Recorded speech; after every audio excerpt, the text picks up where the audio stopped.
You already know, it's the League of Extraordinary Gentlemen. You know what I mean? Jaja Gibore, a.k.a. Nasty, a.k.a. Josh the Domus, and a whole bunch of other a.k.a.s, Mr. Know-It-All, you know what I mean? I've been out in Albany since like 98, 99. So I've been out here for over 10 joints. You know what I mean? And nigga, I've been doing music since I was a kid. You know, I got other interviews where I'll let niggas know I've been doing music. That's where it started, though. Came with my first rap when I was like 5, 6. Really did my little recording with the 2 radios together at like 9, 10. What were some of your influences when you were younger? You know, a lot of different things inspired me. Like songs inspired me and then artists inspired me. But mainly, as far as songs go, my mind playing tricks on me really inspired me. You know, because I used to fall asleep at night and think that was me performing them songs. You feel me? Mm-hmm. And I realize now that I'm older now, that shit came into fruition. I'll be on stage. I'll be like, yo, this is shit I used to dream about when I was 5. Mm-hmm. Mm-hmm. Feel me? So you living your dream, pretty much. Yeah. That's what's up. It ain't fully into fruition, man, because I ain't getting where I need to be yet. But I'm putting in that work slowly and grinding, man. That's what's up. That's what's up. I get my fruits and be themselves. You know what I'm saying? Mm-hmm. So I could mingle with people, and people might be like, "Oh shit, you do music," or they might find out years later or a couple months later, "Yo, that was the dude I was just talking to at the bar. I just met that night, and he," you know what I mean? Yeah. So a lot of being social and I guess talking to other artists and networking and being free, open-minded, mm-hmm. and you know what else? Accepting everybody's effort.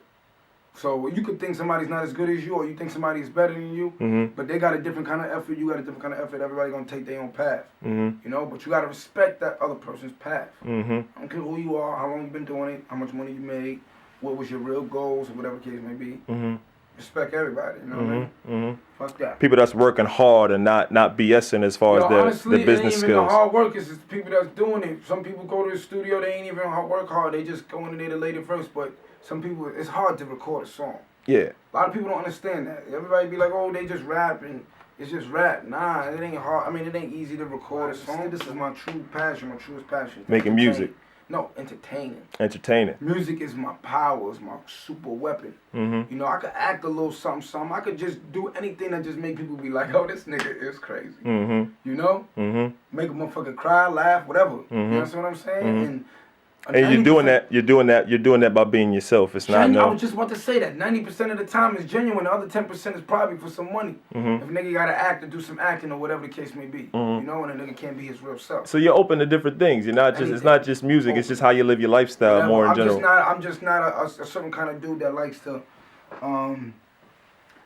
stay in one area. I'm like got this attention span of a butterfly. So I like to skim the surface of life. You know what I mean? Mm-hmm. But music is where I ground myself at, and I really find myself. You know what I mean? So music for you is an outlet, pretty much. It's an outlet to do. It's an outlet just to let people know how you're living your lifestyle and something that you enjoy. Pretty much. It's so much more than that, man. I mean, music is an art, so you got to really think about the influence that it has on people. You know, I was talking to my dad, and my father really got a problem and an issue with how he think I want to do my life or my career and doing music. And he feels like, boom, he's a carpenter. He feel like he could build houses for families to live in. And he said the most a musician could do is make a bunch of money and buy big houses, big cars, and all stuff like that. So what I wanted to let him know is, and show to him and show to the world, is that music has a bigger influence and a more powerful influence in the home. You know, without music, sometimes people can't cope with certain things. People can escape to music, you know what I mean? And also, a lot of rappers and entertainers are starting to take their money and take their profits and go contribute to countries and places, third world countries and things, and places that people that need it. And so it's a community thing as well. So it's also becoming more tangible to people to be like, I like this rap song for a reason, because the motherfucker just came and dropped off turkeys in the hood when Thanksgiving when nobody had no food, you know what I mean? Mm-hmm. Like real shit. That's what's up.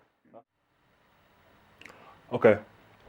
Along with being social, being sociable and being musically inclined, there's a lot of ways people network, either to go with other artists or just to promote their music or just their style, their brand in general.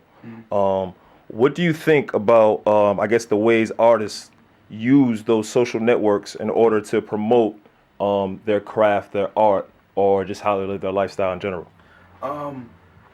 Keep it real, it's gonna sound funny, but I think the the thing about it is it's a bad thing.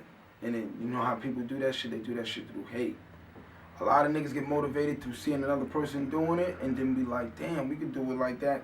Yo, man, we gonna go out and do this video. Or we gonna go out and go do this show. Or we gonna go out and get X amount of this, blah, blah, blah. You know, it's the sad thing. The good thing about it is I feel like a person like me that's sociable and I'm musically inclined and sociable, I do a 5 thing like 5 when they united. And I got songs on my album. People be trying to clown me because they be like, yo, you get anybody get on the song and get 4 or 5 people on the song and all that. Like, I'm giving everybody a chance. Not even say that I'm empowered to give everybody a chance, but we doing songs together is also giving everybody equality and giving everybody equal shine, equal this and that and the third. Now, if you don't stand up to the people that's on the song, because I'm a giant with this music shit, you know what I'm saying? If you don't stand up to me, stand as tall as I do on the song or in the video or on the performance or whatever involving with entertainment, that ain't my fault, man. People got to do what they got to do and grind and work and think and, you know? So you mentioned earlier that you think as a person that takes music and you express yourself pretty much. Mm-hmm. Along with that expression, you bring along others along with you. Mm-hmm. I guess as you do your pretty much your thing with the music. Right. So pretty much what you're saying is that not also with the 518 United thing, mm-hmm. you're not only doing your thing as a musically inclined person, right. but you're also encouraging others to continue to do the things that they've already been doing. Right. Because what kind of pressure do you think that puts on artists in general? That things like your Facebook, your Twitter, your MySpace, any one of those social network sites, it like you were mentioning earlier, like it spreads hate. No, I think it's more personal. I think a lot of people put things on it as personal, good or bad. You know, jokes. Do you think do you think the bad things put pressure on artists to have to explain themselves as far as the truth? Yes, depends on the kind of person you are. See, like me, I'm responsive. So somebody say something or do something about me or say something about me on a Twitter or a public network or something like that, I might have to lash back. Whether it's positive or negative, I gotta speak up for myself because I feel like I will not be muffled. You know what I mean? You ain't gonna silence me, dog. You know what I mean? I don't care who you are, how much you do, whether you like me or not, think I'm real or not. I don't care. You ain't gonna shut me down. You know what I mean? So I think that's the most important thing when you worrying about a Facebook or a Twitter or something like that. You know? Do you think the response can lead people to believe that you're in like a defensive mode, or that you're that there's so much pressure to I guess to get the truth out, to strike back that it looks a lot more elevated than what it actually might be. Right. No, I think it's more of, a lot of people feel like, ooh, what are you gonna say next? You know, some people want to do it's a sportsman-like thing. Oh, it's just hip-hop or it's just music. And then some people feel like, yo, man, that's personal stuff. You know, you don't do or say something like that towards people that will feel like, all right, cool. That kind of information you don't want to put out there to the public. Because that person might feel like they don't want people to know that stuff. You know what I mean? But for the most part, it's like. So do you think it's used as a tool to make people, to promote what? What are they promoting behind it? What is it? So there's some type of underlying reasoning behind it, is what you're saying?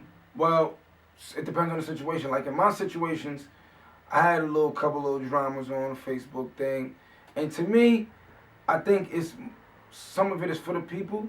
But I don't do it for the people. I just respond back to people trying to embarrass me and stuff like that. I don't get embarrassed, but I hate when people try to say things to the public about me or whatever the case may be, try to make me look bad. Like, you know what I mean? That's disgusting. But at the end of the day, I also feel like it's a voice. I feel like the good thing about Facebook and Twitter and MySpace is those are perfect promotional tools, because you can say, yo, look, man, I just took a shit 3 times in one day. The whole world might not like what you said, but subconsciously in their mind, when they look into their phone and they going to go do whatever they do in their normal life, subconsciously they remember that shit. This nigga Hypeset, this nigga took a shit 3 times in one day. What the fuck was going on with that nigga mind? But subconsciously get caught up in their mind. Really, I'm serious. And that's what you need to do when you're doing music and marketing and stuff like that. You know what I mean? You got to keep your name alive, pretty much. Right. Right, but you gotta attack people's minds psychologically and make them remember you. Mm-hmm. That's the one thing I care about music. I don't never ever want to be forgotten. I don't care if I make the wackest music, hottest music, sold the most records, made the most money. Don't ever forget me. You know what I mean? Tupac and Biggie's spirits will never be forgotten for hundreds and thousands of years. Mm-hmm. And they was just rappers. You know what I mean? So, it is what it is. That's what's up, man. You got any shout-outs you want to put out there? Yeah, man, I want to say shout out to the whole league gang, man. You know what I mean? Lays, Cash, Rel, Bags.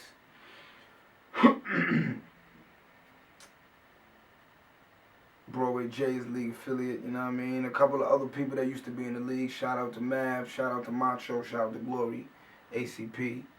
You know what I mean?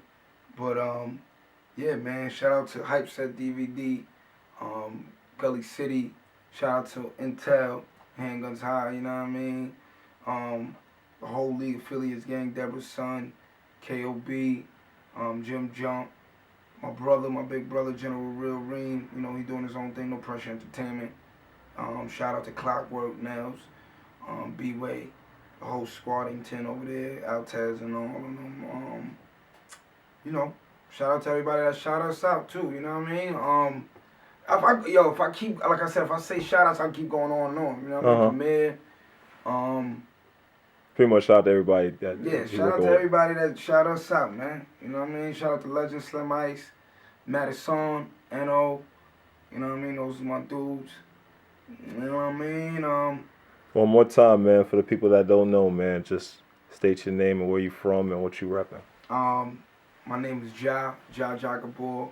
You know what I'm saying?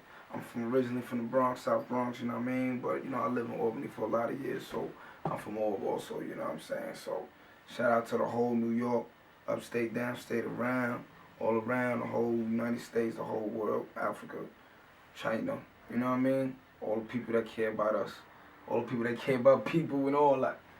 That's what's up, man. Thanks for your time. Definitely. Good luck, brother.